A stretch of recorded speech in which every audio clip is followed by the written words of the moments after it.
ila limebaki ligi kuu, nao bingwa mtetezi ni mimi. Kwa hiyo itakuwa ni fezea. Kombe la kwani nimelipoteza na ligi kuu nao tulipoteze. Kiukweli itakuwa ni fezea. Kwa hiyo inatakiwa tuweke mipango thabiti, twende tukakabiliana nao katika hizi pointi 6 zilizosalia. TRA pamoja na wale JKT Tanzania inatakiwa twende tukachukue pointi 6 muhimu. Mimi najua tukiweka nia, najua tunakwenda kuchukua pointi 6 muhimu katika michezo miwili iliyobakia. Tutaendelea kuisupport klabu yetu mpaka tujue hatima ni nini ya kuchukua ligi kuu Tanzania Bara, kuibakiza nyumbani ligi kuu Tanzania Bara.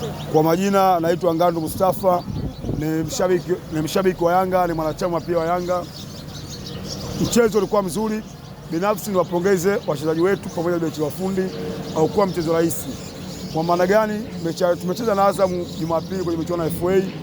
Leo tena tuna mechi nao. Tumepumzika siku mbili, siku ya tatu tupenda mechi. Kwa hiyo binafsi wachezaji wetu niwashukuru sana, wamepambana kwa nguvu zote kuipambania nembo ya Yanga. Kwenye vita ya ligi kuu ilikuwa ni vita ngumu sana. Mpaka si Yanga kupata hizo alama 3 leo haikuwa kazi rahisi ama kazi nyepesi. Kwa hiyo niwapongeze wachezaji pamoja na benchi la ufundi.